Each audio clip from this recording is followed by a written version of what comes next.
निकाल दी है।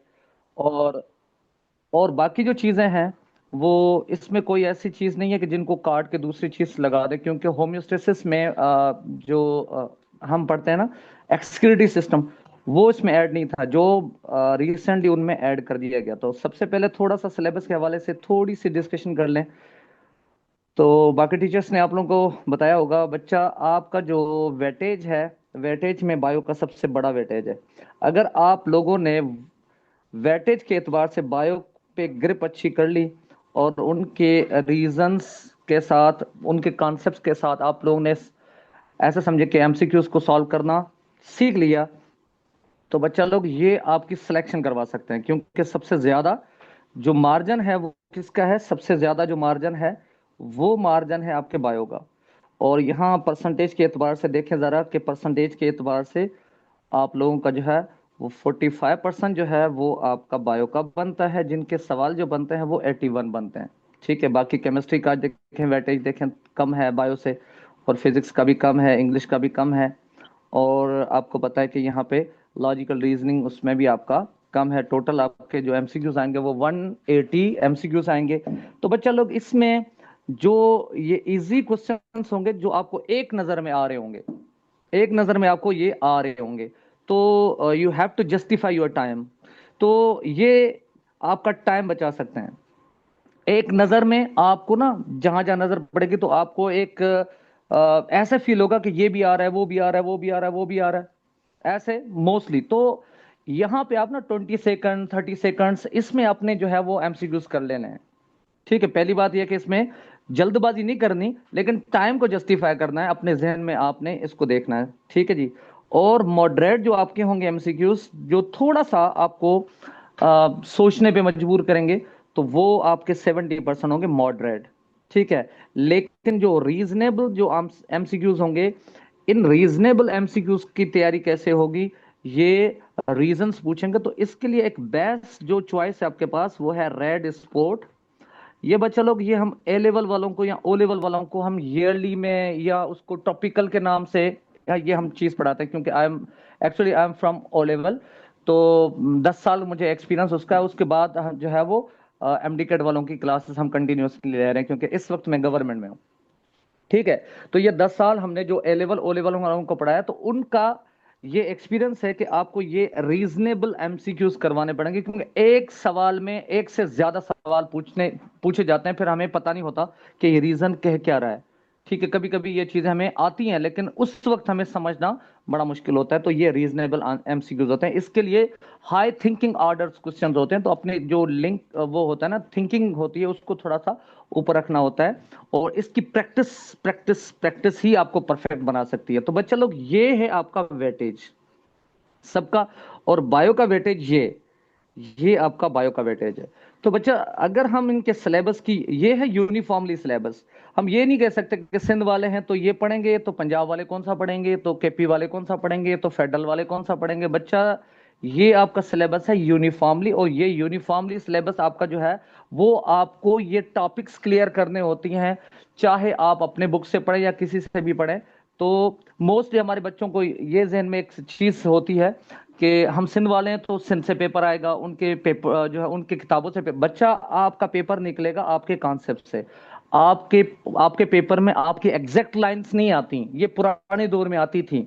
ये कोई रिसेंटली भी देखा जाए तो 10-15 साल पहले ये चीजें आती थी। लेकिन डाओ ने भी काफी जो सवाल निकाले थे वो भी आपके लाइंस के लिहाज से निकाला था, और मतलब ये पुराना जो उनका कॉन्सेप्ट उसके अकॉर्डिंग। लेकिन जब से आईबी आया तो वो थिंकिंग ऑर्डर पे ही जाते हैं वो। और उनके जो सवाल होते हैं, ये स्पेशली सिंध वालों की बात कर रहा हूँ, बाकी तो सारे का सारा जो है वो कॉन्सेप्ट होता है। हमारे किसी जमाने में सिंध वालों की जो किसी जमाने में क्या होते थे, उनके लाइंस निकाले जाते थे। लेकिन बच्चा, अब you have to focus on the basic concepts.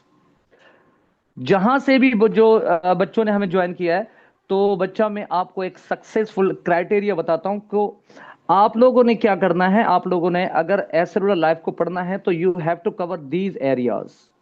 ये एरियाज आपने कवर करने हैं। वहां आप अपनी बुक से कर लें, ओ लेवल की बुक से कर लें, ए लेवल की बुक से कर लें, आपको रीजंस आने चाहिए, आपको ये चीजें क्लियर होनी चाहिए, क्योंकि आपके आपके जो एमसीक्यूज देने वाला वो लाजमी नहीं है कि आपके ही जो है वो सिलेबस के जो है उससे आपकी बुक से निकाले। वो निकालेगा घुमा फिरा के थिंकिंग ऑर्डर से। तो इसलिए बच्चा you have to clear each and every each and every topic regarding the MCQs pattern. तो आपका एमसीक्यूज पैटर्न जो है वो आपका क्लियर होना चाहिए। ठीक है बच्चा, सबको समझ में आ रही है मेरी बात? लेट सपोज थोड़ा सा अगर हम देख लें कि भाई किस तरीके के सवाल आ सकते हैं, थोड़ा सा मैं पैटर्न आपको आपके साथ डिस्कस कर लेता हूं। लेट सपोज अगर हम बात करते हैं अगर हम बात करते हैं ए सिल्वर लाइफ की, तो ए सिल्वर लाइफ में हम कहाँ कहाँ से पढ़ें, कौन कौन सी चीजें पढ़ें, ये सवाल होता है ना हमारे स्टूडेंट्स को।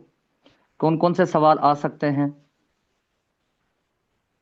ठीक है जी, तो आते हैं क्वेश्चन की तरफ। सिर्फ एक मिनट।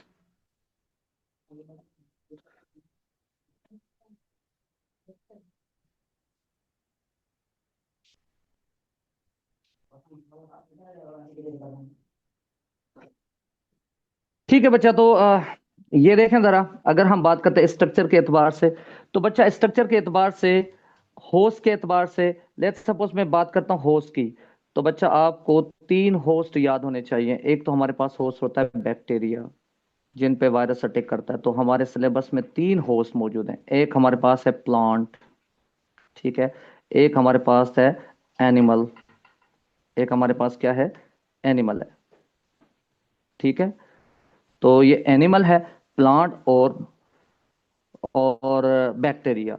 तो बच्चा हमें होस्ट का पता हो। लेट सपोज रिसेंटली हमसे सवाल पूछा गया था 2024 में, जो आईबीए ने सवाल दिए थे। एक मिनट, कॉल आउट कर दें। आप लोग करते जा रहे हैं ना खालिद? लेट मी कंफर्म कि आप इनको स्टूडेंट्स को अलाउ करते जा रहे हैं या मैं करता जाऊं? सर मैं अलाउ कर रहा हूँ यहाँ पर। ओके ओके, ठीक है जी, ठीक है।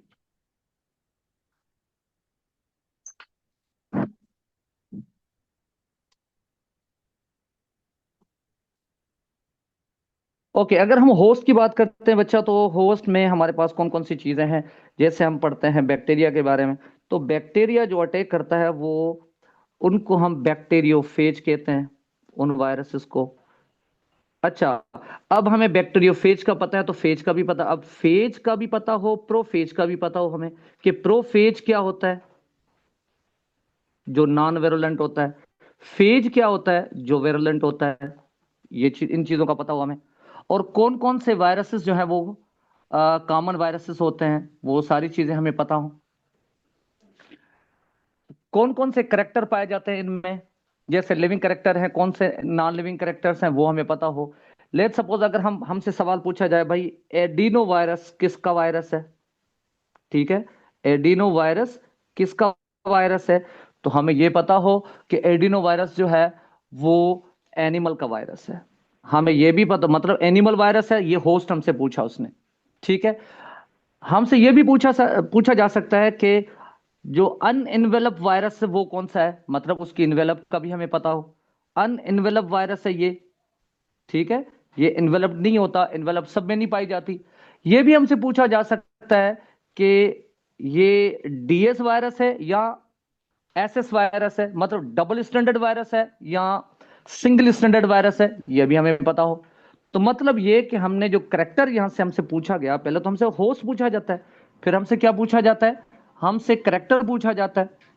ठीक है, हमसे करेक्टर भी पूछा, हमसे स्ट्रक्चर भी पूछी जाती है। ठीक है, हमसे स्ट्रक्चर भी पूछी जाती है। तो बच्चा हमें ये सारी चीजें आनी चाहिए।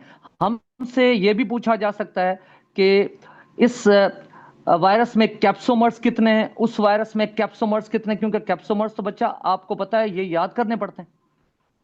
हर एक में कैप्सोमर्स जो है वो इक्वल नहीं होते। लेट सपोज यहां से अगर मैं स्टार ले लूं, यहां से मैं स्टार ले लूं, थोड़ा सा अपना मैथडोलॉजी दिखा दूं आप लोगों को, तो यहां बच्चा देखिएगा जरा, जस्ट अ मिनट। मैं अपनी अपना बैकग्राउंड आपके पास जो है आपके साथ शेयर कर दूं।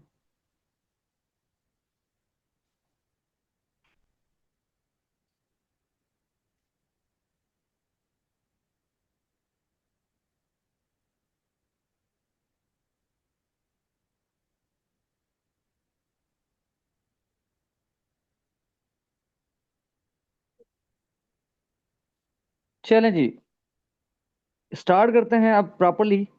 ये मेरा एक बोर्ड है, उस पे मैंने ड्रॉ करनी है ये तस्वीरें सारी। अभी आपसे पहले मैंने एक क्लास ली थी, ठीक है। तो बच्चा लोग, सबसे पहले हम स्टार्ट करते हैं होस्ट के लिहाज से। तो हमारे पास जो क्लासिफिकेशन है, ये सारी की सारी जो हमारे पास जो क्लासिफिकेशन होगी बच्चा, वो होस्ट बेस्ड क्लासिफिकेशन। सबसे पहले मैं आप लोगों को बता रहा हूँ कि होस्ट क्लासिफिकेशन कैसे होती है। तो let me right the classification, this is the topic ना। क्लासिफिकेशन, ये सारी की सारी क्लासिफिकेशन जो है वो होस्ट के बेस्ड है, ठीक है। क्योंकि आपको पता है क्लासिफिकेशन आप कैप्सिड के अकॉर्डिंग भी पढ़ोगे, क्लासिफिकेशन बाल्टीमोर क्लासिफिकेशन भी पढ़ोगे इस टॉपिक के एतबार से, ठीक है। और होस्ट की क्लासिफिकेशन भी पढ़ोगे। मतलब तीन चार चीजें जो है क्लासिफिकेशन को जो स्ट्रॉन्ग करती हैं, तीन चार चीजें हैं, होस्ट, कैप्सिड और जेनोम। जब भी हम बात करेंगे बच्चा, तो ये तीन चीजें क्लासिफिकेशन में हम पढ़ते हैं। नंबर वन, पहला पहला हम पढ़ते हैं होस्ट के, होस्ट कौन सा है। दूसरे नंबर पे बच्चा हम पढ़ते हैं, दूसरे नंबर पे पढ़ते हैं कैप्सिड के, कैप्सिड कौन सी है, कैप्सोमर्स कितने हैं, ठीक है। और तीसरे नंबर पे हम पढ़ते हैं जेनोम, हम पढ़ते हैं जेनोम, ठीक है। आवाज सबको आ रही है ना, कंफर्म कर लें। यस सर, आ रही है। ओके डियर्स, ठीक है। तो अब हम क्लासिफिकेशन के एतबार से यहां से स्टार्ट कर लेते हैं कि भाई ये है हमारी क्लासिफिकेशन, होस्ट के अकॉर्डिंग क्लासिफिकेशन है। तो ये अकॉर्डिंग, ये क्लासिफिकेशन हमने स्टार्ट कर ली। किसके बेस करती है ये, होस्ट। सबसे पहले तो होस्ट पढ़ेंगे, होस्ट कौन कौन से। तो बच्चा जैसे मैंने आपको बताया कि we have three types of the host, like bacteria. सबसे पहले हमारे पास कौन सा है होस्ट, बैक्टीरिया होस्ट है हमारे पास, ठीक है। तो ये तीन हमारे पास होस्ट हैं। एक हमारे पास है बैक्टीरिया, बैक्टीरिया हमारे पास होस्ट है, वो वायरस जो बैक्टीरिया पे अटैक करते हैं। और दूसरा हमारे पास जो होस्ट है वो है प्लांट। और तीसरा जो हमारे पास है वो है हमारे पास बच्चा एनिमल, ठीक है। तो कौन कौन सी कॉमन एग्जांपल्स हमें बैक्टीरिया से मिलती हैं। तो बच्चा सबसे आइवेंस्की के एग्जांपल ले लेते हैं हम लोग। रशियन बायोलॉजिस्ट के नाम से ये 2024 में सवाल आया था कि रशियन बायोलॉजिस्ट ने किस पे एक्सपेरिमेंट किया था। तो वो याद कर लें, टीएमवी पे किया था, टोबैको मोज़ेक वायरस पे किया था। मतलब वो टोबैको मोज़ेक वायरस की बात कर रहा था, टोबैको लीव्स पे उन्होंने काम किया था। तो ये सॉरी, ये नीचे आएगा यहाँ पे, टोबैको मोज़ेक वायरस। यहाँ पे हम पढ़ेंगे बैक्टीरियोफेज। और ये वो वायरस है जो किस पे हमला करता है, बैक्टीरिया पे हमला करता है। वो टोबैको मोज़ेक वायरस के लिए टोबैको प्लांट पे हमला होता है। बैक्टीरिया क्या करता है टोबैको पे, खाली टोबैको नहीं है, कॉमन एग्जांपल मैं बता रहा हूं, टोबैको लीव्स पे। आइवेंस्की ने जो बताया था वो रशियन बॉटनिस्ट है, उन्होंने नाम नहीं पूछा था आईबीएम वालों ने, उन्होंने सिर्फ ये पूछा था कि रशियन बायोलॉजिस्ट। तो हमें ये भी पता है कि वो कहां से है, तो उन्होंने घुमा फिरा के सवाल पूछा था। बच्चा यहां से अगर हाँ एनिमल्स की बात करते हैं, तो एनिमल के लिए हमारे पास जो है कॉमन एग्जांपल जो है हमारे पास वो कौन सी है, HIV/R एड्स, ठीक है। तो HIV/R एड्स ये कॉमन, इसका मतलब ये नहीं कि पोलियो नहीं है आता इसमें, या इनके अलावा जो है कोरोना नहीं आता इसमें, या पिकार्डो वायरस नहीं आता, या इनके अलावा जो काफी वायरसेस हैं, ठीक है, हर्पीज नहीं है, तो ये राउस सार्कोमा नहीं है, ये सारे वायरसेस हैं, एनिमल के वायरसेस हैं, ठीक है। लेकिन मैंने एक कॉमन सी एग्जांपल दे दी है यहाँ पे, ठीक है। और अगर हम बात करें बैक्टीरिया, बैक्टीरियल वायरस की बात करते हैं, तो हमें बैक्टीरियल वायरस में वैरायटीज यहाँ पे भी हमें मिलती है। कौन कौन सी, जैसे हम कहते हैं कि भाई इसमें T4 फेज होते हैं, T2 भी होते हैं, ठीक है। और इसको हम दूसरा नाम देते हैं लैम्डा वायरस। क्या नाम लेंगे, लैम्डा वायरस है। उसकी एग्जांपल, जैसे उसकी शेप होती है ऐसे, ठीक है, ऐसे उनकी शेप होती है।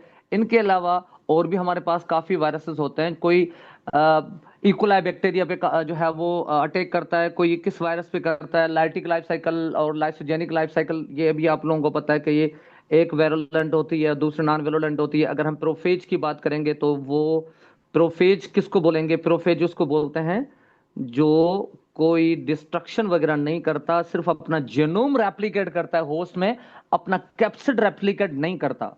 तो ये उसका एमसीक्यूज है भाई, कौन सा वायरस है जो सिर्फ अपना जेनोम रेप्लिकेट कर रहा है और अपना कैप्सिड रेप्लिकेट नहीं कर रहा? तो उसको प्रोफेज कहेंगे, क्योंकि वो नॉन वेरुलेंट होता है, वो होस्ट और गेस्ट के एसोसिएशन में रहता है। जबकि अगर हम फेज की बात करें तो फेज वो वायरस की फॉर्म होती है जो डिस्ट्रॉय करेगा, विरुलेंट होगा। ठीक है, तो ये भी हम पढ़ेंगे इसके बाद। इसके साथ बच्चा टोबैको लीव्स की भी हमने बात कर ली और एनिमल्स की भी हमने बात कर ली है। तो बच्चा इनके अलावा अगर हम जेनोम की बात करते हैं, अगर हम जेनोम की बात करते हैं बच्चा, तो जेनोम की बच्चा बात करें तो जेनोम के अकॉर्डिंग भी हमें जो है काफी चीजें मिलेंगी।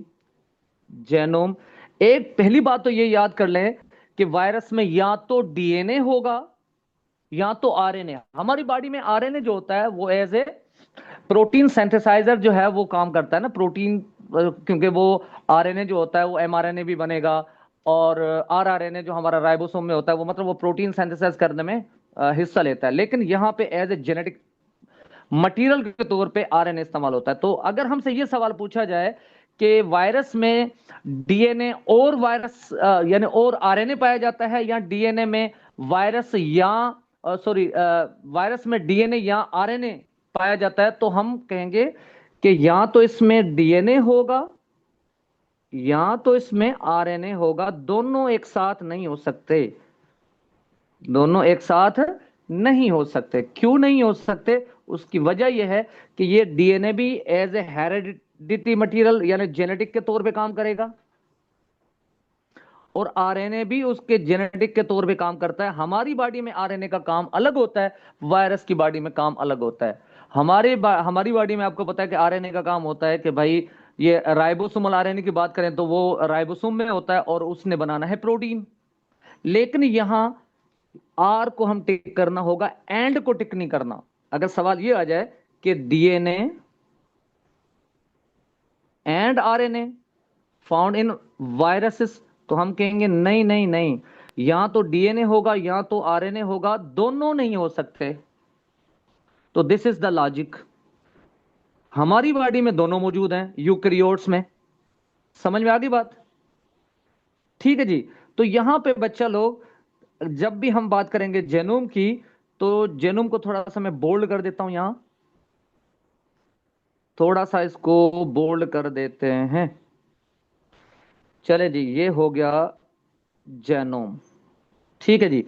तो बच्चा यहां जेनोम में हमने दो चीजों की बात की। एक तो हमने बात की डीएनए की, दूसरी हमने बात की आरएनए की। तो बच्चा जो डीएनए है वो भी एज ए हेरेडिटी मटेरियल, और आरएनए वो भी एज अ हेरेडिटी मटेरियल। अब सवाल ये होता है, क्या दोनों सिंगल स्टैंडर्ड हैं या दोनों डबल स्टैंडर्ड हैं? तो बच्चा दोनों चीजें हमें मिलेंगी। डीएनए में भी हमें दो चीजें मिलेंगी। कौन कौन सी? अब हमसे ये पूछा जाए भाई पॉक्स वायरस में डीएनए डबल स्टैंडर्ड है या आरएनए आरएनए डबल स्टैंडर्ड है या वो सिंगल स्टैंडर्ड है? तो यहां पे डीएस डीएनए और एस एस डीएनए, यहां पे इसका कलर चेंज कर देते हैं।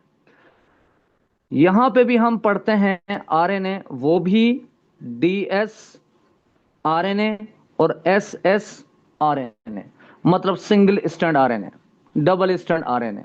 ठीक है जी। अगर हमसे सवाल पूछा जाए, अगर हमसे सवाल पूछा जाए कि भाई पोक्स वायरस किस में आएगा, तो हम कहेंगे पोक्स वायरस जो है वो क्या है? डबल स्टैंडर्ड डीएनए वायरसेस है। हर्पीज की बात करें तो हर्पीज जो होगा वो भी डीएस डीएनए वायरसेस है। हेपेटाइटिस की बात हो तो हेपेटाइटिस कौन सा? हेपेटाइटिस कौन सा बच्चा? बी। हेपेटाइटिस कौन सा बच्चा? Hepatitis B. याद कर लें, ये इसमें डीएस तो होता है, लेकिन एक और यूनिक इसके पास बात होती है, रिवर्स ट्रांसक्रिप्टेज एंजाइम।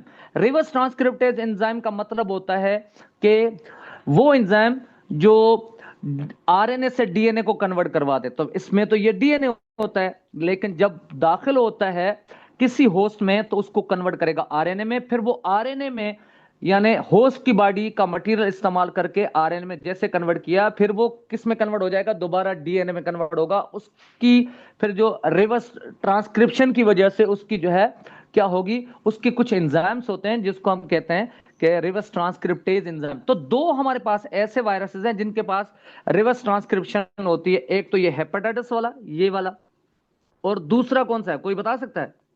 एक तो ये है, दूसरा कौन सा है जो कॉमन एग्जांपल है? HIV and AIDS. याद करें, HIV एंड एड्स में आप लोगों ने पढ़ा है कि वो भी रिवर्स ट्रांसक्रिप्टेज एंजाइम की वजह से मशहूर होता है, उसमें भी रिवर्स ट्रांसक्रिप्शन होती है।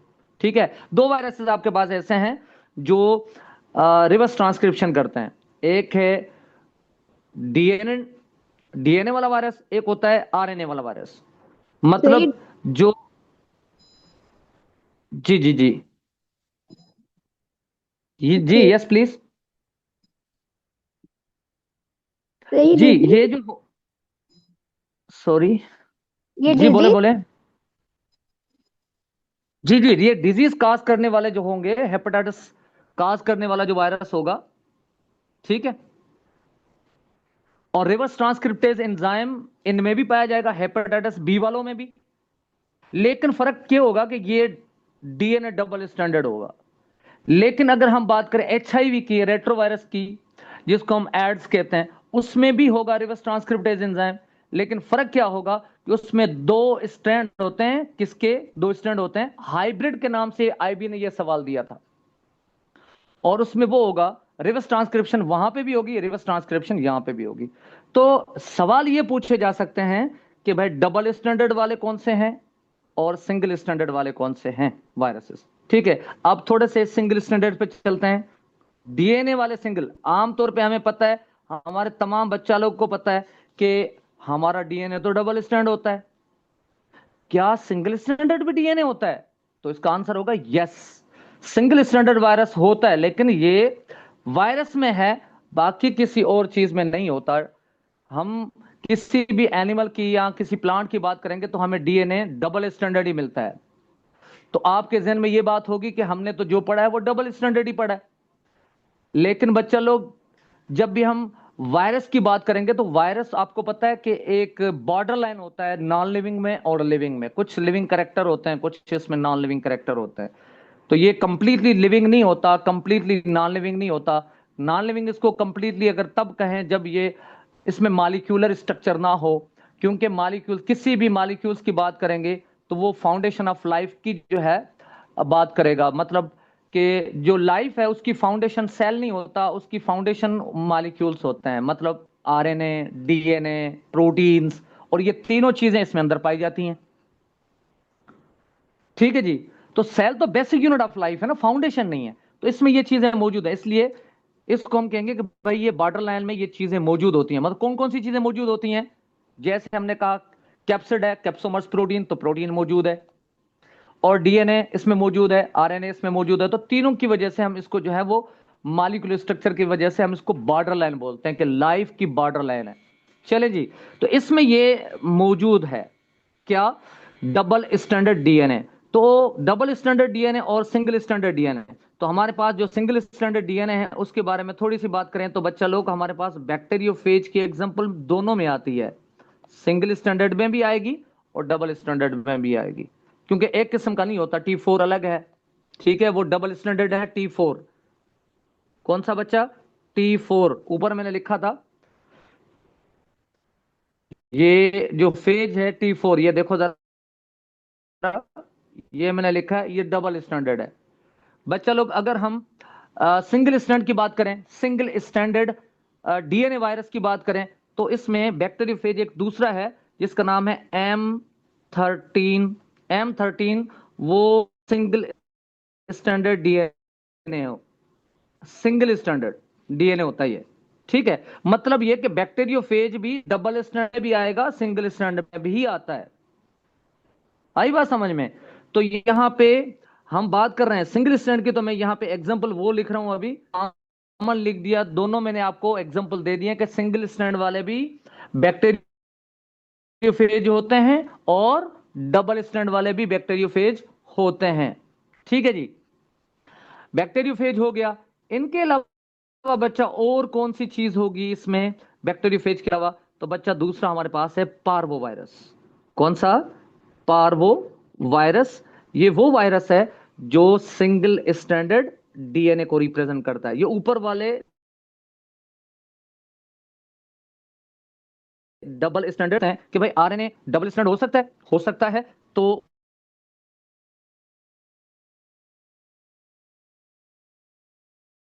उनकी एग्जाम, यहां तक क्लियर है बच्चा? यहां तक सबको क्लियर है? Yes sir. Yes sir. Okay बच्चा, ओके ओके ओके। चलें जी, थोड़ा सा आगे चलते हैं। अभी मैं वंस अगेन बता देता हूं, यहां जेनोम लिख देता हूं। जेनोम सिंगल स्टैंडर्ड हमने डिस्कस कर लिया है।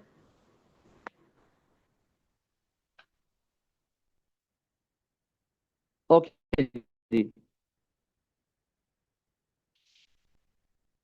अब यहां पे हम आते हैं डबल स्टैंडर्ड। हमने सॉरी डीएनए, सिंगल स्टैंड भी डीएनए और डबल स्टैंड भी डीएनए हमने डिस्कस कर लिया है। तो यहां पे भी हमारे पास सेम ऑप्शंस हैं कि कौन कौन से डबल स्टैंड डीएनए होगा, कौन से आरएनए। तो आपको पता है कि हमारे अंदर जो है वो आरएनए जो मोस्टली होता है वो सिंगल स्टैंडर्ड ही होता है। मोस्टली का मतलब ये है कि अगर टीआरएनए की बात करेंगे तो उसके कुछ सेगमेंट हमें डबल स्टैंड मिलेंगे, कुछ सेगमेंट। ठीक है, वरना जो जनरल जो इसका जो होता है वो हमारा होता है सिंगल स्टैंडर्ड। जैसे कि एमआरएनए की एग्जांपल ले लें हम लोग। ठीक है, तो ये genome RNA as a genome के तौर पे डबल स्टैंडर्ड कौन सी एग्जांपल? तो डबल स्टैंड की बच्चा अगर हम बात करते हैं तो हमारे पास एग्जांपल्स हैं रियो वायरसेस। सबसे पहले हम बात करेंगे रियो वायरसेस। ठीक है, रियो वायरसेस हमारे पास है।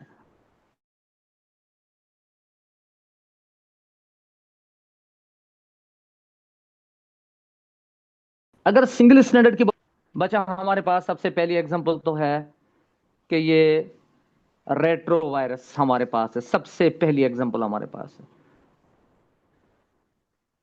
अब रेट्रो वायरस में मैंने यहां पे देखो जरा एसएस लिखा है, सिंगल स्टैंड आरएनए। वहां पे हमने पढ़ा था डबल स्टैंड डीएनए वायरस, जिसके पास रिवर्स ट्रांसक्रिप्टेज एंजाइम था। इसके पास भी क्या होगा? रिवर्स ट्रांसक्रिप्टेज एंजाइम होगा। फीचर दोनों के सेम है, लेकिन इनका जो जेनेटिक मटेरियल दोनों चेंज है। बच्चा ये वैसे इसके पास दो स्टैंड तो होते हैं लेकिन डबल नहीं कहलाता। कौन? रेट्रोवायरसेस। कोई बता सकता है कि रेट्रोवायरस को डबल स्टैंड क्यों नहीं कहते, हालांकि इसके पास दो आरएनए वायरसेस होते हैं? कोई आइडिया है आपके पास? HIV। बच्चा देखे जरा, उनके कैप्सिड में दो अलग अलग स्टैंड होते हैं। यहाँ रिवर्स ट्रांसक्रिप्टेज एंजाइम होता है, यहाँ पे भी रिवर्स ट्रांसक्रिप्टेज एंजाइम होता है। तो ये दो स्टैंड होते हैं। डबल स्टैंड तब होना जब हम ऐसी बात करें, जैसे डीएनए की बात करते हैं तो डबल स्टैंडर्ड ये होता है कि ओवरलैप करता है। ये अलग अलग होता है, लेकिन इनके लिए पता है कौन सा जो टर्म सुटेबल है इसके लिए? कौन सा टर्म है? डिप्लॉइड। याद कर लो ये चीज, क्योंकि आईबीए ने ये यूज की थी 2024 में। Diploid RNA virus. ठीक है, रेट्रो वायरस को 2024 में जो आईबीए ने दिया था सवाल, वो डिप्लॉइड के नाम से दिया था। मतलब ये देखें, हैं दो स्टैंड, दोनों सिंगल स्टैंड है। डबल स्टैंड तब होते जब एक दूसरे के साथ ओवरलैप करते। तो कीप इन माइंड, ये थोड़ी सी ट्रिक है। ट्रिक की वजह से ऐसा ना हो कि हमारी जो है वो सवाल गलत हो जाए, क्योंकि आपके 70% जो है आपके एमसीक्यूज रिपीट होते हैं। दाव के सवाल कभी आ जाएंगे, वो जो पास पेपर के सवाल जो उनके नीड्स के अकॉर्डिंग होंगे। जुल्फकार यूनिवर्सिटी, उनका भी मैंने पेपर सॉल्व करके रखा हुआ है। आईबीए का भी पेपर मैंने सॉल्व करके अपने जो है वो पेज पे रखा हुआ है, उसको देखें तो वो जो है वो व्यूज उनकी जो है वो 1 लाख से ऊपर व्यूज हैं उनमें। जब वो पेपर हुआ था तो मैंने उसी रात सॉल्व करके दोनों पेपर अपलोड कर दिए थे। ठीक है जी, तो उनको अगर गो थ्रू करना चाहें तो मेरा वहां पे पेज है बरकत चांडियो के नाम से, तो कॉन्सेप्ट बायोलॉजी विद बरकत चांडियो, तो वहां पे अपलोडेड है, तो वहां पे काफी चीजें आपको मिलेंगी। ठीक है जी, तो यहाँ पे देखें डिप्लॉयड वायरस होगा तो ये ट्रिक है, हैं तो दोनों singly virus, singly strand, single RNA stranded है। ये भी सवाल आपका आ सकता है कि दो सिंगल स्ट्रैंड है, तो यहां सिंगल स्ट्रैंड लेकिन अकेला स्ट्रैंड नहीं होगा, दो स्ट्रैंड होंगे। इसलिए ये सारे पॉसिबल एमसीक्यूज बन रहे हैं इनके, कि अगर सवाल आए तो इसका कौन कौन सा ऑप्शन सही हो सकता है। तो देखें बच्चा, यहां पे देखें, टू सिंगल स्ट्रैंड के नाम से भी इनका जो है वो आंसर बन जाता है, और इसको ये कह सकते हैं कि डिप्लॉयड आरएनए स्ट्रैंडेड, ये भी डिप्लॉयड में मतलब इसका मतलब हो गया दो स्ट्रैंड, लेकिन डिप्लॉयड में दो सिंगल स्ट्रैंड होंगे। इसको डबल स्ट्रैंड नहीं कह सकते, बस इतना ख्याल रखिएगा कि दो स्ट्रैंड है, दोनों ओवरलैप नहीं करते, इसलिए हम इसको नहीं कह सकते। तीसरा सवाल कि RNA reverse reverse transcriptive virus, RNA reverse transcriptive virus क्यों? डीएनए वाला तो हेपेटाइटिस वाला है ना, तो है ही दो टोटल रिवर्स ट्रांसक्रिप्टेज एंजाइम, एक डीएनए के साथ काम करता है, दूसरा आरएनए के साथ काम करता है। यहां कोई दूसरा है ही नहीं, तो अंडरस्टूड है। तो ये किसकी बात कर रहा है? ये बात कर रहा है एचआईवी की। समझ में आ गई बात? एक सवाल है, उसको मुख्तलिफ एंगल्स हैं, कोई भी टेस्टिंग सर्विसेज दे सकती है। जैसे डिप्लॉयड भी इसका सवाल बनता है, टू सिंगल स्ट्रैंड भी सवाल बनता है, और आने रिवर्स क्रिप्टेज या रिवर्स ट्रांसक्रिप्टिव वायरस भी बन सकता है। या इनको और भी अगर बात करें तो ओनको वायरस भी कह सकते हैं इसको, ओनको वायरस, ओनको वायरस, क्योंकि ये ओनको वायरस वो होता है जो कैंसर काज करता है। तो कैंसर काज करने वाला आपको पता है ना, केपोसी सार्कोमा, ये एचआईवी काज करता है। केपोसी सार्कोमा एचआईवी काज करेगा, और केपोसी सार्कोमा क्या है? वस्कुलर कैंसर है। तो किसी भी तरीके से आपको इसका जो कॉन्सेप्ट क्लियर होना चाहिए इस वायरस का।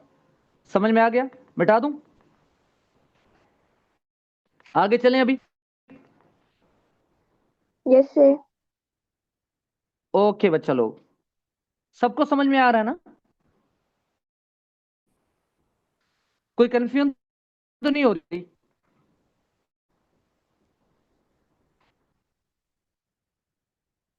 नो बच्चा सर। कोई कंफ्यूजन तो नहीं हो रही? Let me know. ओके बच्चा, थैंक यू। अच्छा, सिंगल स्ट्रैंड आरएनए वायरसेस के और कौन कौन से एस्पेक्ट्स हो सकते हैं? बच्चा यहाँ पे एक और भी जो है कुछ और ट्रिक्स हैं जो मैं आप लोगों के साथ शेयर करने जा रहा हूँ। जो सिंगल स्टैंडर्ड होते हैं उनका, उनके कौन कौन से फॉर्म्स हो सकते हैं? बच्चा लोग, जब हम ना बाल्टीमोर क्लासिफिकेशन पढ़ेंगे वहां तो मैं सारी चीजें आपको बता दूंगा। यहाँ पे जस्ट आपका जो है एक इंट्रो है कि इन चीजों को हमने थोड़ा सा फोकस करना है। बाल्टीमोर क्लासिफिकेशन में we will discuss each and every every concept वहां पे कि कैसे सवाल, वहां पे जस्ट मैं आप लोगों को कुछ चीजें जो है वो बता रहा हूं उसके साथ रिलेट करके वी। ओके जी। उसके अलावा बच्चा हमारे पास कौन सी है दूसरी एग्जांपल? दूसरी हमारे पास एग्जांपल है positive sense. Positive sense, positive sense जो होते हैं बच्चा, पॉजिटिव सेंस वाले वायरसेस तो हैं हमारे पास, लेकिन पॉजिटिव सेंस इसको क्यों कहते हैं? पहली बात ये कि एग्जांपल हमारे पास है हेपेटाइटिस। इसमें हेपेटाइटिस जो है वो ए और प्लस सी, और इनके अलावा अगर इनको ब्रैकेट में लिखूं तो रुबिला वायरस। ठीक है, तो हमारे पास ये हमारे पास वायरसेस हैं जो पॉजिटिव सेंस में होते हैं, तो इसको पॉजिटिव सेंस भी कह सकते हैं बच्चा, और इसको पिल्लस स्ट्रैंड, क्या बच्चा? Plus strand, strand RNA virus, plus strand RNA virus कह सकते हैं। और अंडरस्टूड है, डबल स्ट्रैंड में ये होता ही नहीं है, इसलिए हम सिंगल स्ट्रैंड लिखे तब भी ठीक है। या अगर डबल स्ट्रैंड आपको जो कंफ्यूज कर रहा है तो लिख दें, वरना अंडरस्टूड है कि जो प्लस स्ट्रैंड होता है वो सिंगल होता है, वो डबल नहीं होता। ठीक है, तो बच्चा ये प्लस स्ट्रैंड क्यों कहते हैं, वजह क्या है? वजह यह कि ये खुद ही एमआरएनए के तौर पे काम करेगा, इसका कोई भी होस्ट एमआरएनए नहीं बनाएगा, ये डायरेक्टली होस्ट के राइबोसोम के साथ जाकर अटैच होता है, और राइबोसोम को कहता है कि भाई मुझे ये प्रोटीन चाहिए। एमआरएनए का काम क्या होता है? उसका काम होता है इंफॉर्मेशन को कैरी करना। और वो क्या करेगा बच्चा? वो एक्ट करेगा, खुद ही एक्ट करेगा लाइक एमआरएनए। तो एक्ट एज एमआरएनए। और एमआरएनए हमने पढ़ा है कि एमआरएनए के पास एक इंफॉर्मेशन होती है प्रोटीन बनाने की। तो ये बच्चा ये प्रोटीन होस्ट से खुद ही बनवा देगा, कोई इसका दूसरा एमआरएनए नहीं बनेगा, ये खुद ही एमआरएनए वाला काम कर रहा है। क्लियर हो गया? अगर सवाल पूछा जाए कि कौन सी जो वायरसेस हैं जो एमआरएनए के तौर पे वो खुद को रिप्रेजेंट करते हैं, तो आंसर क्या होना चाहिए? Plus strand viruses. Got it? चले जी, आगे चलते हैं, आगे चलते हैं। अब प्लस के बाद बारी आती है माइनस की। तो इसको हम कहेंगे, क्या माइनस स्ट्रैंड वायरस भी होते हैं क्या? Minus sense. यस, तो माइनस सेंस वाले भी हमारे पास वायरसेस होते हैं बच्चा लोग। माइनस स्टैंड वाले जो हमारे पास होते हैं, उनकी कॉमन एग्जांपल हमारे पास पता है कौन सी है? रेबीज। कौन सी होती है बच्चा? रेबीज होती है। और रेब्डो वायरसेस याद करें आप लोग, जो किसी भी डॉग फैमिली से, वोल्फ के काटने से, क्योंकि उनके सलाइवा में होता है, वोल्फ हो, हयाना हो, डॉग हो, कोई भी भेड़िया हो, ठीक है, लोमड़ी हो, ये सारे डॉग फैमिलीज हैं, और ये रेट्रोवायरस उनमें ही एक्टिव होता है। ठीक है, तो उनमें ये क्या होगा? ये नेगेटिव सेंस वाला, या इसको माइनस स्ट्रैंड वायरस भी कह सकते हैं। जैसे मैंने ऊपर क्या लिखा हुआ है, प्लस स्ट्रैंड वायरस, तो यहां पे इसको माइनस स्ट्रैंड आरएनए वायरस कह सकते हैं। तो बच्चों ये हमसे ये इसी तरीके से एमसीक्यूज पूछे जा सकते हैं। ठीक है, इसी तरीके से हमसे ये सवाल पूछे जा सकते हैं जो अभी मैंने आपको बताया। अच्छा, शेप्स के हवाले से भी हमसे सवाल पूछा जा सकता है। हमने होस्ट को डिस्कस किया, अब हम जो है वो जेनोम भी हमने डिस्कस किया। अब हम चलते हैं कैप्सिड पे, शेप्स कैसी होंगी और उनकी मार्फोलॉजी क्या होगी और कैसे हमसे सवाल पूछे जा सकते हैं। ठीक है, अब हम चलते हैं सर बच्चा मार्फोलॉजी पे। जी जी जी। सर ये जो नेगेटिव सेंस वाले हैं ना जी वायरसेस, जी, ये दोबारा से आरएनए में कन्वर्ट होगा, मतलब आरएनए आरएनए में कन्वर्ट होगा या क्या करेगा ये? ये हमारे पास नेगेटिव जो है, ये देखें जरा, इनका एमआरएनए ये खुद बनवाएंगे। इनका एमआरएनए होगा वो खुद बनवाएंगे, और जो आरएनए वाला होगा वो आरएनए बनेगा, जो डीएनए वाला होगा वो डीएनए बनाएगा। तो यहां पे हमारे पास है आरएनए, तो ये आरएनए होस्ट के अंदर उसकी बॉडी में होस्ट बनेगा। क्योंकि यहां कोई रिवर्स ट्रांसक्रिप्शन नहीं है कि हम ये कहें कि ये आरएनए से फिर डीएनए बनेगा, ये नहीं हो सकता। आरएनए से डीएनए नहीं होगा, अगर होता तो इसमें रिवर्स ट्रांसक्रिप्टेज एंजाइम का बनता था। यहां कोई जो है रिवर्स ट्रांसक्रिप्शन नहीं होगी। अगर होती तो फिर ये आरएनए से डीएनए बन सकता था। इसका आरएनए है तो आरएनए बनेगा। मतलब ये कि आरएनए, ये नेगेटिव सेंस है ना, ये नेगेटिव सेंस टेम्पलेट के तौर पे इस्तेमाल होता है। टेम्पलेट के तौर, अब अच्छा ये भी सवाल आपका आ सकता है कि कौन सा वायरस है जो टेम्पलेट के तौर पे इस्तेमाल होगा। अब आरएनए है तो ये देखें जरा, आरएनए बना दिया मैंने, सिंगल स्ट्रैंड है, सिंगल स्ट्रैंड बना दिया। यहां इंफॉर्मेशन इसके पास ये है कि अपना एमआरएनए बनाओ, बनवाया इन्होंने एमआरएनए। ठीक है, आरएनए से, क्यों आरएनए से एमआरएनए बनवाया? क्योंकि इस आरएनए के पास, उसके पास पता है कौन सा एंजाइम था? इनके पास था आरएनए पॉलीमरेज। याद करो, आरएनए पॉलीमरेज क्या करता है? उसने आरएनए बेस्ड एमआरएनए तैयार किया है। अब वो एमआरएनए क्या करता है? प्रोटीन तैयार करवाता है, प्रोटीन तैयार करवाएगा। आमतौर पे हमारी बॉडी में क्या होता है? हमारी बॉडी में ये होता है कि ये डीएनए है, उसकी ट्रांसक्रिप्शन होती है, ये डीएनए है, ओपन हुआ ये ऐसे, और फिर यहां से एमआरएनए बनता है। क्योंकि ये देखे जरा, ये प्रोमोटर रीजन होती है हमारी, और उनमें से क्या होगा, एक एमआरएनए तैयार होता है डीएनए से, जिसको हम ट्रांसक्रिप्शन बोलते हैं। लेकिन यहां तो डीएनए है नहीं इसका, तो फिर इसकी ट्रांसक्रिप्शन कौन करेगा? आरएनए करेगा। किस फॉर्म में करेगा? एमआरएनए के फॉर्म में। क्यों करेगा भाई? क्योंकि इनके पास एमआरएनए के को बनाने के लिए क्या होती है? RNA polymerase enzyme. तो इस आरएनए को क्या बोलेंगे अभी? इस आरएनए को अब बोलेंगे टेम्पलेट स्ट्रैंड। क्यों? क्योंकि उसने एमआरएनए बनवाया है। Got it? Yes sir. Template इस वजह से बोलेंगे, आमतौर पे हमारा डीएनए टेम्पलेट होता है। क्यों? क्योंकि हमारा एमआरएनए डीएनए बनाता है, इसलिए वो डीएनए का जो स्ट्रैंड होगा वो किसके तौर पे इस्तेमाल हुआ? एज ए टेम्पलेट के तौर पे इस्तेमाल। यहां कौन सा होगा? यहां आरएनए है जो एमआरएनए को प्रोड्यूस कर रहा है। क्यों कर रहा है? क्योंकि उसके पास एक एंजाइम है। कौन सा एंजाइम है? आरएनए बनाने वाला एंजाइम। कौन सा एंजाइम होता है भाई आरएनए बनाने वाला? वो आरएनए पॉलीमरेज एंजाइम होता है। तो हमारे पास डीएनए में वो चीज मौजूद है, यहां इसका आरएनए के पास मौजूद है। तो इसलिए हमारा डीएनए टेम्पलेट के तौर पे इस्तेमाल होता है, इसका आरएनए टेम्पलेट के तौर। तो जैसे हमने ये पढ़ा कि जो प्लस स्ट्रैंड वायरस होता है वो किसके तौर पे इस्तेमाल होता है बच्चा? वो एमआरएनए के तौर पे खुद काम करेगा, एमआरएनए के तौर पे इस्तेमाल हुआ।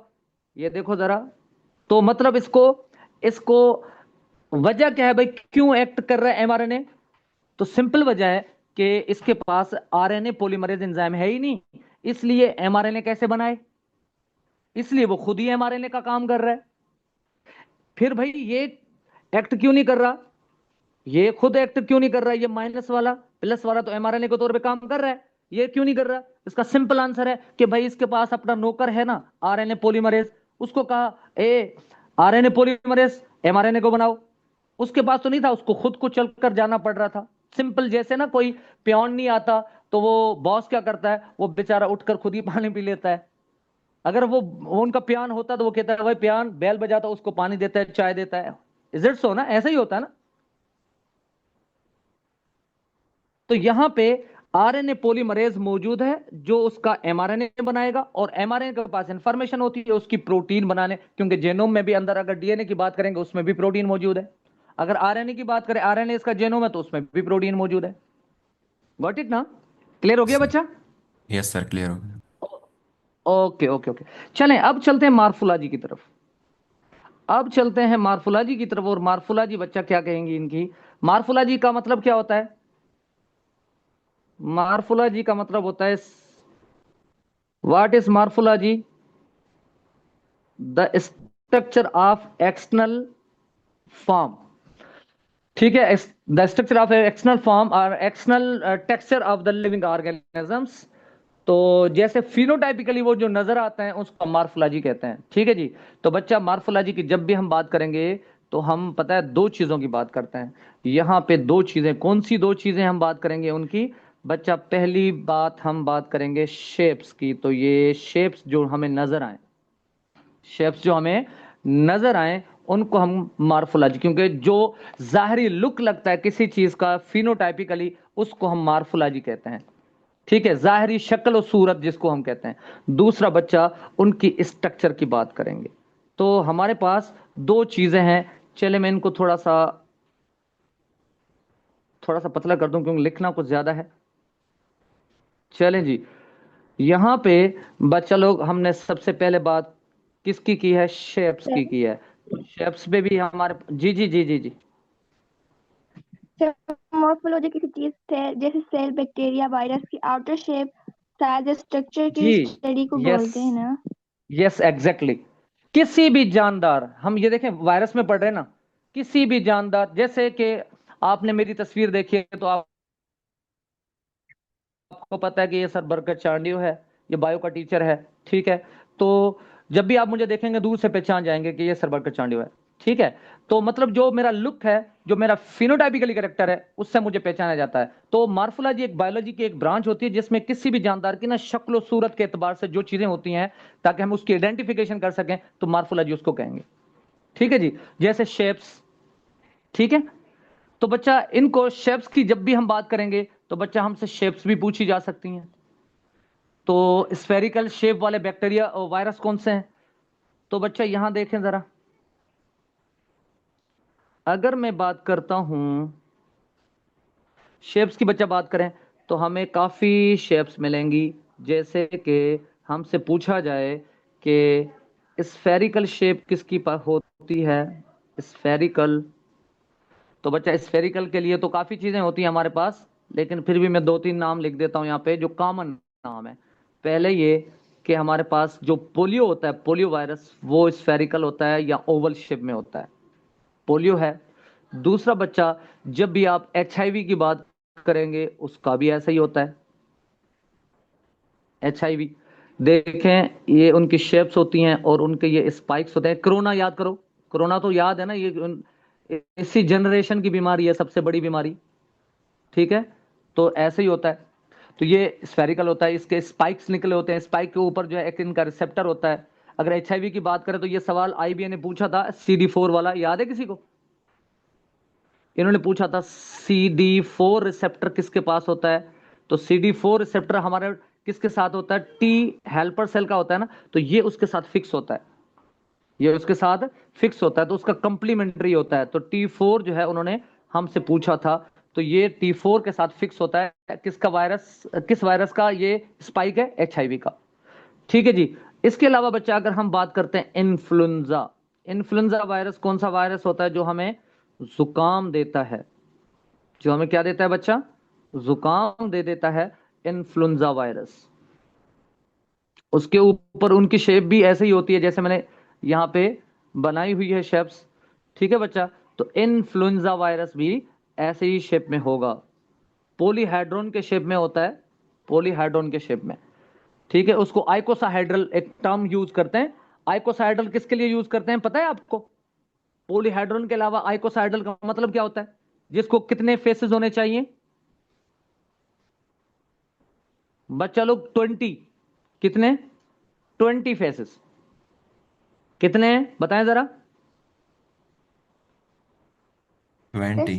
शेप होती है। यस, ठीक है 20, जी। तो यहां देखे यस 20 ट्रायंगुलर, एग्जैक्टली, यस। 20 का जब भी टर्म ऑलमोस्ट आएगा तो गोल, आप आंसर बस, ऑलमोस्ट आप, जी जी जी, जब भी आपको ना पॉलीहेड्रोन की बात आएगी तो अब फिर मैं आपको बताऊंगा कि कैप्सिड के अकॉर्डिंग कैसी क्लासिफिकेशन होती है, कि हेलिकल शेप किसकी होगी, रॉड शेप किसकी होगी कैप्सिड, और पॉलीहेड्रोन किस में होगा, इन्वेलप किस में होगा, और स्फेरिकल किसका होगा, स्फेरिकल किस किस का प्लांट में होगा, किस एनिमल में होगा। तो ऐसे ही बच्चा लोग ये चीजें थोड़ी सी याद करने वाली होती हैं। टेडपोल वायरस हम कहते हैं, किसको टेडपोल वायरस कहेंगे? टेडपोल बच्चा किसको कहेंगे, बैक्टीरियोफेज को। किसको बच्चा कहते हैं, बैक्टीरियो फेज को। आगे बात समझ में? तो बैक्टीरियोफेज को हम कहेंगे ये टेडपोल वायरस है। इनके अलावा बच्चा अगर पूछा जाए कि बटन, बटन शेप्ड कौन से होते हैं, बटन शेप्ड, तो बच्चा लोग बटन शेप के लिए हमारे पास वायरस की एग्जांपल, ये जो, ये अब मैं जो बता रहा हूं ये एग्जैक्टली आपको फेडरल में भी मिल जाएंगे, ठीक है। ये जो स्फेरिकल और ये सारी चीजें मैंने जो आपको पढ़ाया है वो सारा मिक्स करके पढ़ाया है, फेडरल से भी पढ़ाया है, सिंध से भी पढ़ाया है, पंजाब से भी पढ़ाया है, केपी से भी पढ़ाया है, सारी चीजें मिक्स करके मैं, क्योंकि यूनिफॉर्मली हमारा सिलेबस है तो हमने किसी एक बुक पे जो है वो रिलाय नहीं करने, हमने अपने जो लर्निंग ऑब्जेक्टिव्स है ना वो क्लियर करने, फिर वो किसी भी बुक से आपके क्लियर हो जाए, ठीक है बच्चा। तो बटन शेप की जब भी हम बात करेंगे, तो बटन शेप की बात करें तो हमारे पास एक वायरस होता है पैरामिक्सो, कौन सा बच्चा, पैरामिक्सो वायरस। तो पैरामिक्सो वायरस जो है उसकी शेप जो होती है वो बटन की तरह होती है। क्या क्या बुलेट शेप भी होता है कोई वायरस? तो इसका आंसर होगा यस, बुलेट शेप भी होते हैं वायरस, ठीक है। तो बच्चा लोग ये बुलेट शेप जो होंगे,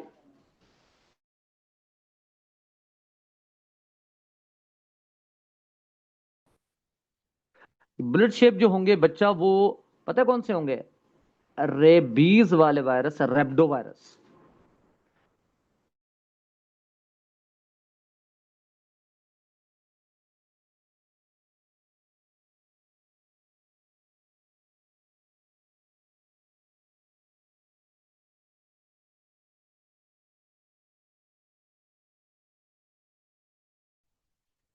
एक मिनट बच्चा, मैं स्क्रीन शेयर कर दूं आप लोगों के साथ। मेरी बात सबको समझ में आ रही है या कोई है जिसको मेरी बात समझ में नहीं आ रही बच्चा? सबको आ रही है ना? कोई कंफ्यूजन तो नहीं हो रही ना?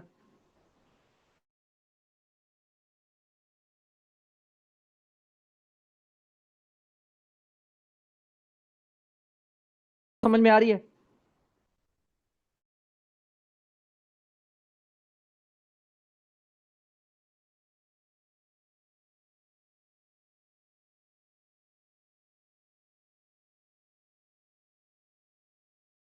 स्ट्रक्चर स्टार्ट कर लूं? M R table? बच्चा मेरी आवाज आ रही है सबको?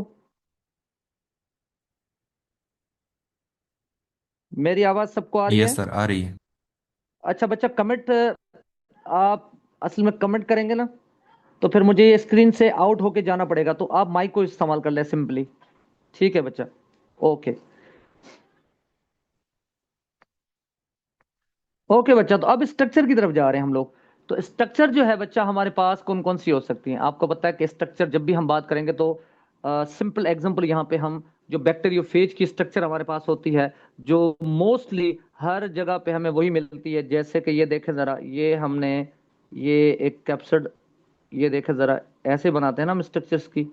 ठीक है?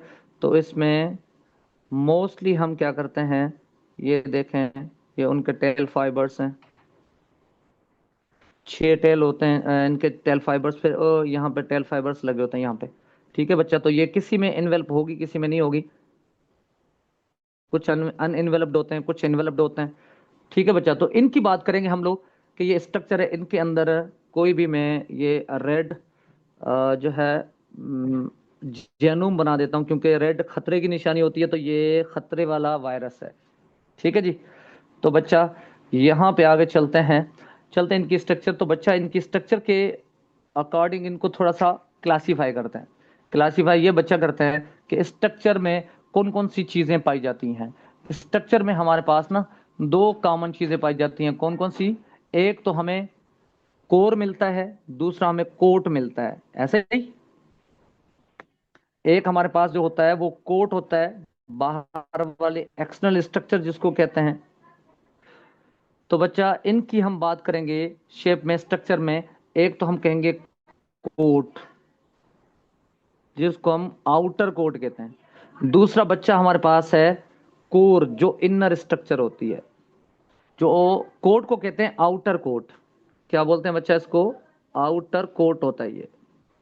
और कोर क्या होता है बच्चा? ये इनर पार्ट होता है, तो इसको हम इनर पार्ट कह सकते हैं। तो इनर वाला आपको पता है जेनेटिक मादे पे मुश्तमिल होता है। ठीक है? तो कोर की जब भी हम बात करें तो कौन कौन सी चीजें हमें देखने को मिलेंगी? हमें बच्चा ये चीजें मिलेंगी। पहला तो हमें एक हिस्सा ये एंजाइम वाला हिस्सा होगा, ये वाला जो मैट्रिक्स वाला हिस्सा है इनका। और ये जो मैंने रेड बनाया, ये तो आपको पता है जेनोम वाला पार्ट है। तो यहाँ पे दो पार्ट है, इसको मैं कहूँ, ये कह देता हूँ मैं एंजाइम वाला पोर्शन है, और ये वाला जो पोर्शन है वो जेनोम वाला पोर्शन है। चाहे वो हमारे पास ना डीएनए हो, चाहे वो हमारे पास आरएनए हो, वो अलग बात है, लेकिन है तो जेनेटिक मटेरियल ना। तो यहाँ पे हमने दो चीजें पुट करनी है यहाँ पे, कि जो कोर होता है उसका एक पार्ट हमारा होता है जेनोम का। तो बच्चा यहाँ मैंने लिख दिया जेनोम, एक पार्ट। दूसरा जो इनका पार्ट होता है बच्चा, वो होता है हमारे एंजाइम्स। दूसरा पोर्शन हमारा पास होता है एंजाइम। तो बच्चा एंजाइम, ये एंजाइम की बात करें तो मुख्तलिफ हमारे पास एंजाइम्स पाई जाती हैं जो इनमें अंदर हैं। जैसे आरटीएज एंजाइम। आरटीएज कौन सा एंजाइम होता है? रिवर्स ट्रांसक्रिप्टेज एंजाइम को आरटीएज एंजाइम कहते हैं। ठीक है? आरटीएज एंजाइम। दूसरा हमारे पास है एंजाइम, दूसरी एग्जांपल मैं बता देता हूं, इंटीग्रेज एंजाइम। बच्चा इंटीग्रेज एंजाइम वो एंजाइम होता है जब किसी होस्ट में जो वायरस का जेनोम दाखिल हो जाता है, तो ये एंजाइम होस्ट के जेनोम को, जो वायरस का जेनोम, इन दोनों को आपस में जोड़ देता है। जैसे कि ग्लू एंजाइम की तौर पे ना दोनों को जोड़ देता है, उसको, उस प्रोसेस को इंटीग्रेशन बोलते हैं। और इंटीग्रेशन करने वाला एंटीग्रेज एंजाइम होता है। गॉट इट ना?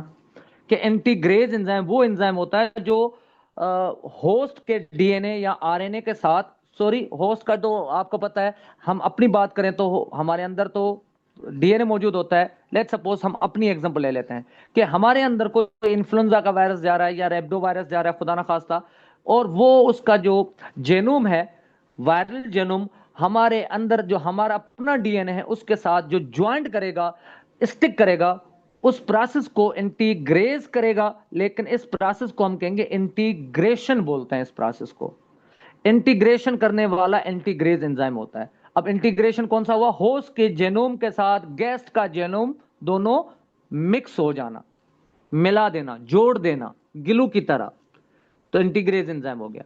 प्रोटीएज एंजाइम, प्रोटीएज से तो आप सब वाकिफ हैं, लेकिन यहां प्रोटीएज एंजाइम अलग होता है, क्योंकि जब इसको ना अपनी स्ट्रक्चर बनाकर होस्ट से बाहर जाना होता है तो स्ट्रक्चर को जोड़ना इसका काम होता है। जैसे कोई दर्जी होता है, कपड़ों के टुकड़ों को जोड़ जोड़ के जो है उन्होंने जो है वो कमीज बना देनी है या उन्होंने शलवार बना देनी है, टुकड़ों को जोड़ जोड़ के। तो ये एंजाइम वो एंजाइम है जो मुख्तलिफ प्रोटीन्स को जोड़ के, कोई स्पाइक वाला प्रोटीन है उसको जोड़ दिया, ग्लाइकोप्रोटीन है उसको जोड़ दिया, टेल वाला प्रोटीन उसको जोड़कर एक शक्ल बना दी।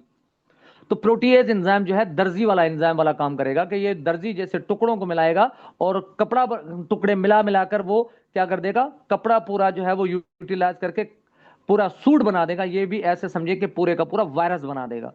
ठीक है, प्रोटीएज, क्योंकि करेगा प्रोटीन पे ही काम। लेकिन जब ये वायरस किसी होस्ट पे हमला करेगा तो उसके मेम्ब्रेन को डाइजेस्ट करने के लिए क्या करेगा? लाइसोजाइम एंजाइम है जो सीजर वाला काम करेगा, कट करेगा, रास्ता खुलेगा और वहां से दरवाजा खुला। जैसे अगर मैं बात करूं यहां पे, ये देखें जरा, ये एक बैक्टीरिया है और ये उसका एक वायरस है। अब ये क्या करेगा? ये अपने जो है जेनोम के भेजेगा। तो सबसे पहले क्या करेगा? सबसे पहले यहाँ ड्रिलिंग करेगा, ड्रिल करके यहाँ से दरवाजा खोलेगा, अपना जेनोम भेजेगा अंदर। ठीक है, जेनोम उसने भेज दिया, तो मतलब ड्रिलिंग एंजाइम इसको हम कह सकते हैं। कौन सा एंजाइम? ये लाइसोजाइम एंजाइम। कौन सा एंजाइम होगा बच्चा? ये ड्रिलिंग एंजाइम। ड्रिलिंग आपको पता है, इंजेक्ट करना है इसने अपने, इंजेक्ट करके अपने जो एंजाइम के जरिए इंजेक्ट करेगा ना, यानी वो ड्रिलिंग करेगा, होल बना दिया, दरवाजा खुल गया, वहां से जेनोम को पास कर रहा है। तो ये लाइसोजाइम एंजाइम वो एंजाइम है। ठीक है, तो बच्चा अब हम बात करेंगे जेनोम। तो हमने पढ़ लिया कि जेनोम हमारे पास जो है वो कितने किस्म के हैं। जेनोम हमारे पास दो किस्म के हैं। कौन कौन से दो किस्म के हैं हमारे पास बच्चा? या तो हमारे पास डीएनए वाले वायरस हमने पढ़े, या तो हमने आरएनए वाले वायरस पढ़े हैं। ठीक है, डीएनए वाला वायरस भी हमारे पास है, आरएनए वाला वायरस भी है। डीएनए सिंगल स्ट्रैंड भी था, डीएनए डबल स्ट्रैंड भी था। आरएनए सिंगल स्ट्रैंड भी था, आरएनए डबल स्ट्रैंड भी था। ये सारी चीजें each and everything we have discussed. ठीक है, अब हम चलते हैं कोट पे कि भाई कोट क्या है। बच्चा आपको पता है कि कोट जो है वो बाहर वाला रीजन है। वायरस के बाहर वाला जो रीजन होता है उसको क्या बोलते हैं हम? आउटर कोट बोलते हैं। और कोट के भी अंदर कोई हिस्से हो सकते हैं, तो इसका आंसर है यस। जैसे कोर के जेनोम और एंजाइम हो सकते हैं, तो इसके क्यों नहीं हो सकते? तो बच्चा यहां पे भी दो चीजें हम पढ़ेंगे। पहले तो मैं इसके साथ कुछ एमसीक्यूज रख देता हूं कि कोट है क्या। बच्चा ये आपको पता है कि ये कैप्सोमर्स प्रोटीन का बना होता है। ये प्रोटीन का बना हुआ है, यहां पे हमने नाम लिख दिया मेड अप ऑफ प्रोटीन। तो बच्चा ये प्रोटीन कौन सा होता है? कैप्सोमर्स। बच्चा कैप्सोमर शब्द में इक्वल होता है? इसका आंसर है नहीं, इक्वल नहीं होगा। क्या जिसकी कैप्सिड बड़ी है वो बड़ा वायरस से होगा? जिसमें कैप्सिड जो है, जिसका कैप्सोमर्स का तादाद कम है तो वो छोटा वायरस होगा? नॉट एट ऑल, यह भी नहीं है। क्यों? वजह हम कहेंगे भाई ये हर्पीज लार्जेस्ट वायरसेस में आता है, उसका कैप्सिड जो है वो है 162। और अगर हम बात करते हैं एडिनो की, तो बच्चा एडिनो का जो है वो एडिनो वायरस का है 252। अब एडिनो छोटों में आता है और हर्पीज बड़ों में आता है, तो मतलब ये कैप्सिड पे मुश्तमिल नहीं होता। बाकी उनकी कम्प्लेक्सिटी होती है। प्रोटीन जो जैसे टेल प्रोटीन है, या जो बैक्टीरियोफेज की अगर हम बात करते हैं तो टेल इनके ज्यादा कम्प्लेक्स होते हैं। ठीक है, तो हेड से ज्यादा जो उनका कम्प्लेक्सिटी जो ज्यादा होती है, यहां से लेकर टेल शुरू होता है इनका, टेल फाइबर वगैरह, ये यहां तक जो है वो कम्प्लेक्सिटी ज्यादा होती है। हालांकि हेड भी इनका कम्प्लेक्स है, लेकिन इसमें प्रोटीन थोड़ी कम पाई जाती है, तो हेड को हम कहते हैं कि ये हेड इनका ज्यादा वो कम्प्लेक्स नहीं है as compare to their tail. तो टेल उनका जो है वो थोड़ा ज्यादा क्या होगा बच्चा, वो थोड़ा उसमें कम्प्लेक्सिटी ज्यादा है। ठीक है। अच्छा, अगर हम बात करते हैं कैप्सिड की और इनकी बात करते हैं बच्चा, चलें इसको मैं भूल गया वैसे, मैं अलाउ करता रहता हूँ ना बच्चों को, इसलिए खालिद मैं भूल जाता हूँ कि आप होस्ट हो। ठीक है जी। चले जी, यहाँ पे अगर हम कैप्सिड की बात करते हैं तो दो पार्ट बच्चा लोग इनके, दो कौन कौन से पार्ट हैं इनके, जैसे हमने कोर को डिस्कस किया ऐसे कोड को डिस्कस करेंगे। तो बच्चा पहला जो हमारे पास पहला पहला जो हमारे पास इसका पार्ट आता है वो है कैप्सिड। तो बच्चा अभी हमने कैप्सिड को डिस्कस किया कि कैप्सिड क्या है। कैप्सिड कैप्सोमर्स का बना हुआ प्रोटीन है। ठीक है, वो प्रोटीन है जो अभी हमने कोर के साथ, क्योंकि कोर में मोस्टली आपको क्या मिलेगा, प्रोटीन ही स्ट्रक्चर मिलती है और एनवेलप भी मिलती है। ठीक है, तो कैप्सिड अभी हमने पढ़ा कि कैप्सिड जो है वो रिपीटेटिंग यूनिट्स से बनता है। तो ये बच्चा देखें, ये रिपीटेटिंग यूनिट्स हैं, ये रिपीटेटिंग यूनिट्स हैं। किसके रिपीटेटिंग यूनिट्स हैं? ये कैप्सोमर्स के। जैसे ये देखें रिपीटेटिंग यूनिट्स होंगे, आपस में मिलकर क्या बनाएंगे, आपस में मिलकर इनके कैप्सिड्स बनाती हैं, ये रिपीटेटिंग यूनिट्स होते हैं। अच्छा, यहाँ पे ये सवाल भी आ चुका है कैप्सोमर्स को, उसकी स्पेलिंग्स, ठीक है, उस पे जरा फोकस कीजिएगा कि कैप्सोमर्स है, ये कैप्सोमर्स पूछ रहा है या कैप्सिड पूछ रहा है या ऐसा कोई सी से कोई दूसरा टर्म पूछ रहा है। तो ऐसे ही आपको जो है कैप्सोमर्स को जो है वो टिक करना होगा। तो these are repeating units of capsid which is said to be the capsomers. तो ये बच्चा लोग ये कैप्सोमर्स हैं, ये सारे के सारे। और हर वायरस में अलग अलग कैप्सोमर्स होंगे, किसी में एक जितने कैप्सिड नहीं होते। Got it? क्लियर हो गया? चलें आगे। Yes sir. ओके जी। तो अगर हम बात करते हैं फर्दर, तो बच्चा फर्दर अगर हम बात करें तो हमारे पास इन्वेलप भी होता है। तो बच्चा इन्वेलप का मतलब ये है कि लाजमी नहीं, ये गिलाफ होता है, एक पर्दा सा होता है। आपको पता है कि इन्वेलप जो है वो किस चीज का बना हुआ है। इन्वेलप आपको पता है कि इन्वेलप जो है वो कुछ में होगा कुछ में नहीं होगा। कुछ इन्वेलप्ड वायरस होंगे, कुछ अनइन्वेलप्ड वायरस होंगे। जो इन्वेलप्ड वायरस होंगे उनका तो आपको पता है इन्वेलप्ड होंगे, लेकिन जिनमें नहीं होता उसको नेकेड वायरस कहते हैं। ठीक है, में बच्चा दो किस्म है इन्वेलप, कॉमन टर्म यूज करते हैं, ये इन्वेलप्ड वायरस होंगे, इन्वेलप्ड वायरस। यहां तक क्लियर है? मैं इसको मिटा दूं क्योंकि जगह कम है, मुझे दोबारा लिखना पड़ेगा। किसी ने स्क्रीनशॉट लेना तो ले ले।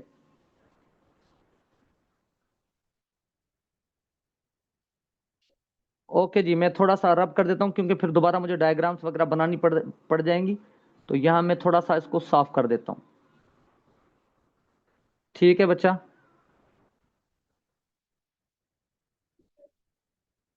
ओके। तो बच्चा इन्वेलप की हम बात कर रहे थे। पहले तो दो तीन चीजें और कैप्सिड में बता देता हूँ। एक मिनट, कैप्सिड में बता देता हूँ कि कैप्सिड कैसा, उसकी शेप कैसे हो सकती है। कैप्सिड तो हमने पढ़ लिया। कैप्सिड तो बच्चा कैप्सिड में हमारे पास डिवीजन है, क्योंकि कैप्सिड के अकॉर्डिंग भी हमारी जो है वो क्लासिफिकेशन है। तो कुछ ऐसे वायरसेस हैं जिनमें पॉलीहाइड्रोन कैप्सिड होती है,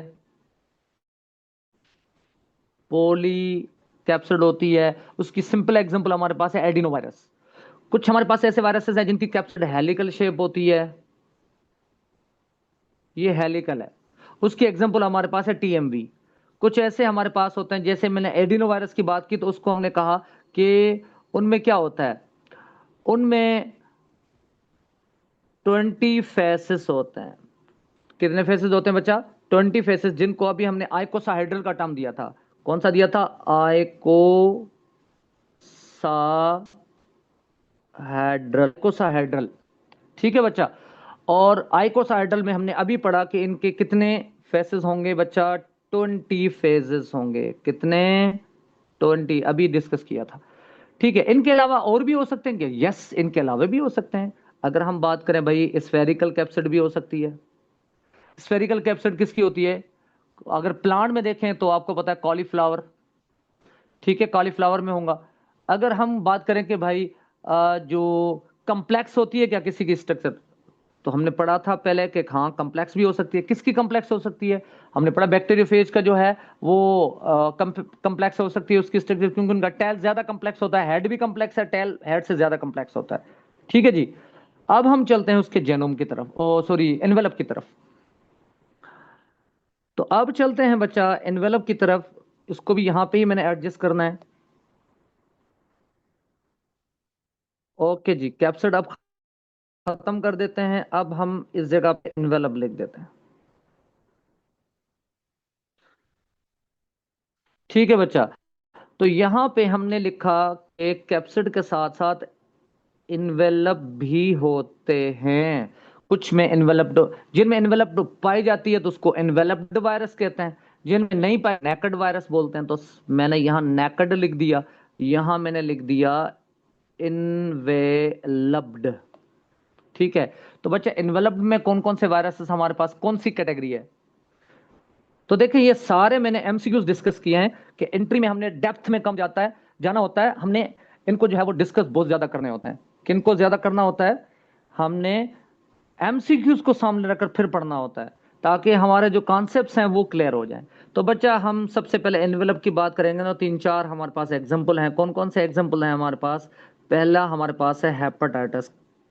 बच्चा हेपेटाइटिस जो है हमारे पास, कौन कौन से हेपेटाइटिस हो सकते हैं जिनमें एनवेलप पाई जाती है? बच्चा हमारे पास है बी, हमारे पास है सी, हमारे पास है डी, हमारे पास और हैं, यस एफ और जी हैं। लेकिन ये हमारे सिलेबस में नहीं है, आपके सिलेबस में जो है वो बी सी होता है।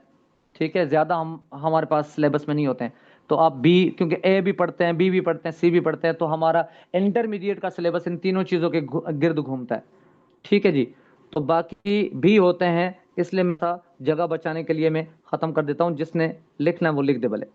ठीक है बच्चा, इनके अलावा बच्चा और हेपेटाइटिस के साथ और कौन सी एग्जांपल हमारे पास है? बच्चा लोग हमारे पास है हर्पीज।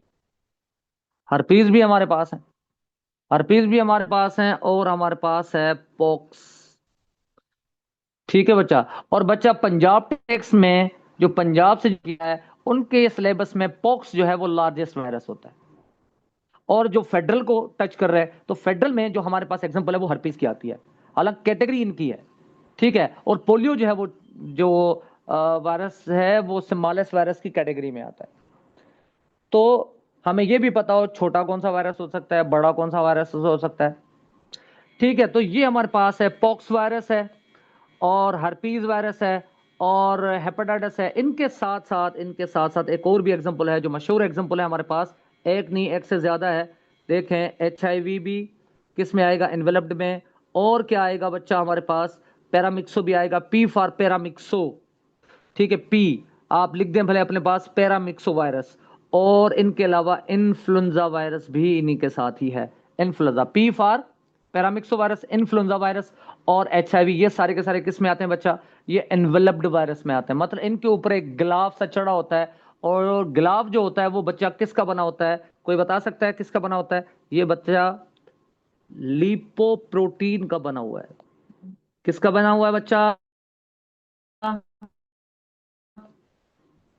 लिप, गॉट इट ना? क्लियर हो गया?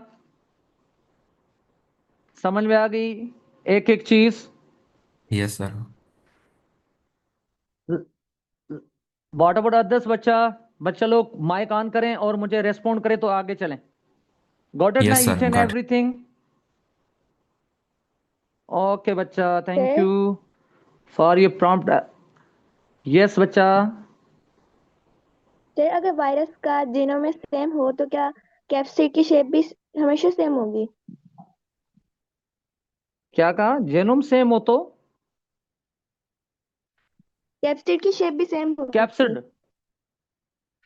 बच्चा पहली बात ये कि आप पूछना क्या चाह रहे हो कि जेनोम काफियों का डीएनए होता है, काफियों का सिंगल स्टैंडर्ड डीएनए होता है, तो लाजमी नहीं कि उनका सिंगल स्टैंडर्ड डीएनए का जो कैप्सोमर्स हो वो सेम भी हो, उनमें वेरिएशंस होंगी। क्योंकि हमने पढ़ा कि सिंगल स्टैंडर्ड डीएनए था, काफी एग्जांपल हमने पढ़ी। हमने पढ़ा डबल स्टैंडर्ड डीएनए भी है, तो काफी एग्जाम्पल ही। अब देखें उनका सिंगल स्ट्रैंडेड डीएनए पे मुश्तमिल है, लेकिन लेकिन लेकिन कैप्सिड तो नहीं होगी। कुछ जो है एनवेलप होता है, कुछ में नहीं होता, कुछ में कैप्सिड किस टाइप का होता है, कुछ में किस टाइप का होगा, तो बच्चा वेरिएशन होंगी। डीएनए सेम नहीं हो सकता, क्योंकि अब बस ये है कि वो सिंगल स्टैंडर्ड है। अब सिंगल स्टैंडर्ड कुछ का हो तो हम उसको सेम नहीं कह सकते, क्योंकि अगर सेम होगा तो वायरस में फिर वेरिएशन होगी नहीं। फिर अगर मैं रेट्रोवायरस की बात करूं तो वह रेट्रोवायरस किसी अफ्रीकन लोगों में देखें, अमेरिकन लोगों में देखें, पाकिस्तानी लोगों में देखें, उसकी स्ट्रक्चर तो सेम ही होगी, भले उसका कैप्सिड सेम हो, भले उसका जो है जेनोम सेम हो। लेकिन मैं ये कहूं कि भाई जो रेट्रोवायरस है उसको कंपेयर करूं पोलियो के साथ, तो काफी चीजें हमें डिफरेंट मिलेंगी, क्योंकि this is the variation. Clear? Okay बच्चा, तो यहां पे देखें जरा, अगर हम बात करते हैं नेकेड की, तो नेकेड वायरस बच्चा हमारे पास भी एग्जांपल है। कौन कौन सी नेकेड में हमारे पास एग्जांपल है? तो पहला हमारे पास एग्जांपल है बैक्टीरियोफेज। कौन सी एग्जांपल है हमारे पास? जगह थोड़ी है इसमें, तो मैं एडजस्ट कर दूं, 1 मिनट। यहां बच्चा लोग मैं यहाँ ऊपर लिख देता हूं। चलें, बैक्टीरियोफेज, या मैं यहां पे खाली फेज लिख देता हूं, तो अंडरस्टूड है ये बैक्टीरिया की बात कर रहा है, बैक्टीरियोफेज की बात हो रही है। ठीक है, फेज। और बच्चा phage we for virus, phage virus मतलब bacteriophage.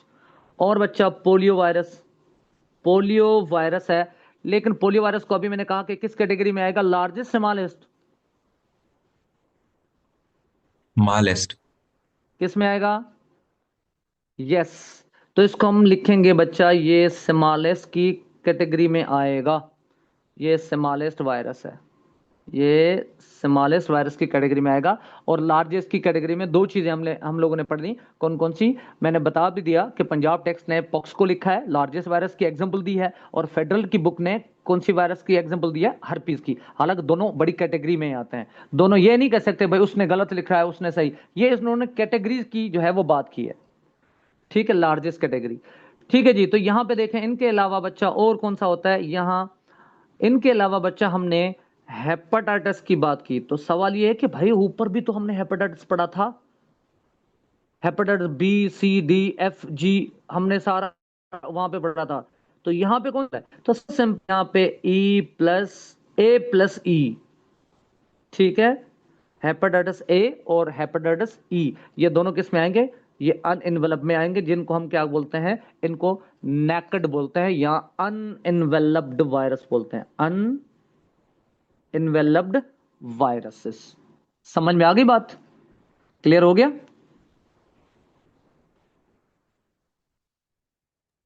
Yes. Got it? Each and everything? Yes sir. चलो, कोई कंफ्यूजन, कोई question? Each and everything clear था बच्चा? थैंक यू बच्चों। देखें ये बहुत चीजें अभी भी हैं, साइंटिस्ट का वर्क है। और कि कौन सा साइंटिस्ट है जिसने आरएनए, ये जो वायरस है उसको जो है एग्जिस्टेंस दी, के प्रूव किया। किस वायरस ने जो है वो फिल्टर पेपर इस्तेमाल किया, और कौन से वायरस को उन्होंने जो है, लेकिन वो हमारे पास कंट्रीब्यूशन जो है, डिस्कवरी जो है, वो अपने सिलेबस में नहीं है। पढ़ने के लिए तो काफी चीजें हैं, लेकिन जो सिलेबस होगा हम उसके गिर्द घूमेंगे जितना भी टाइम बचेगा, तो ताकि अगर रिवीजन करनी पड़ी तो रिवीजन ही करेंगे, लेट सपोज, लेकिन इधर उधर की चीजें उसमें ऐड नहीं करेंगे। तो इट वाज टुडेज क्लास। मेरे ख्याल में ये आपको क्लास जो है वो पसंद आई होगी, और इसमें काफी चीजें आपकी क्लियर हो गई होंगी, और मेथडोलॉजी भी मेरे ख्याल में आपको पसंद आया होगा। अगर नहीं आया या कोई कंफ्यूजन है, कोई क्वेश्चन है, तो अभी मुझसे कर लें, तो क्लास को वाइंड अप कर लें। क्लास जो है, आज की क्लास जो है आपकी डेमो हो चुकी है। Is there any confusion, any question in your mind? Each and everything